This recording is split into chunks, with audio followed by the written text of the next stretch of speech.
Direct News TV. June 5, 2024.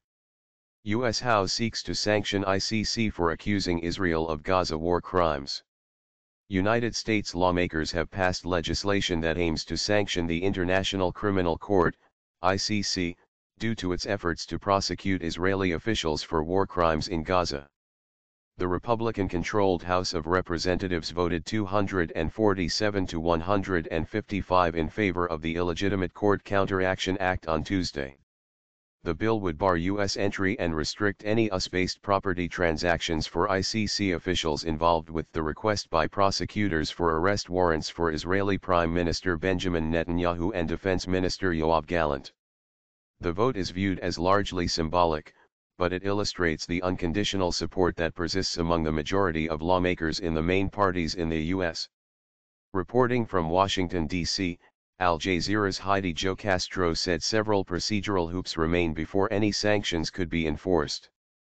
While U.S. President Joe Biden expressed deep concerns about the bid for arrest warrants for Netanyahu and Gallant, he has strongly opposed sanctions against the ICC, saying they were going too far.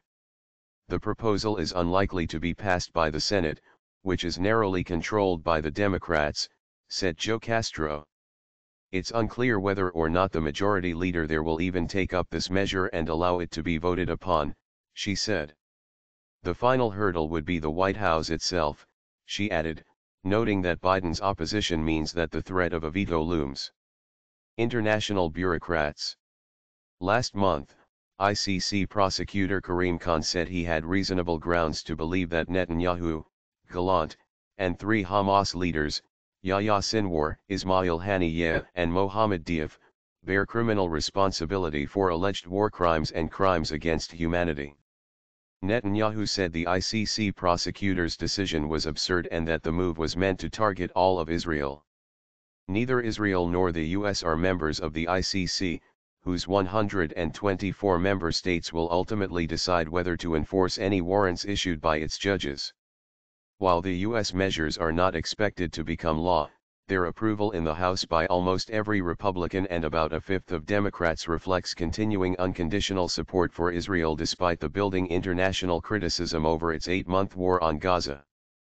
The U.S. firmly stands with Israel and refuses to allow international bureaucrats to baselessly issue arrest warrants to Israeli leadership for false crimes, said Republican House Speaker Mike Johnson in a statement. Ahead of Tuesday's vote, State Department spokesman Matthew Miller had told reporters, "Our position as the administration is we don't support sanctions against the ICC. We don't believe it is appropriate at this time." Netanyahu said he was surprised and disappointed by that stance in an interview broadcast on Sunday.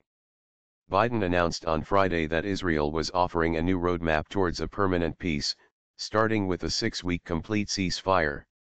Netanyahu, however, has insisted that his country will pursue the war until it reaches all of its goals. My name is Kingsley. Please like, share, subscribe and hit that notification bell so you can be the first to be notified whenever we post. You won't regret it.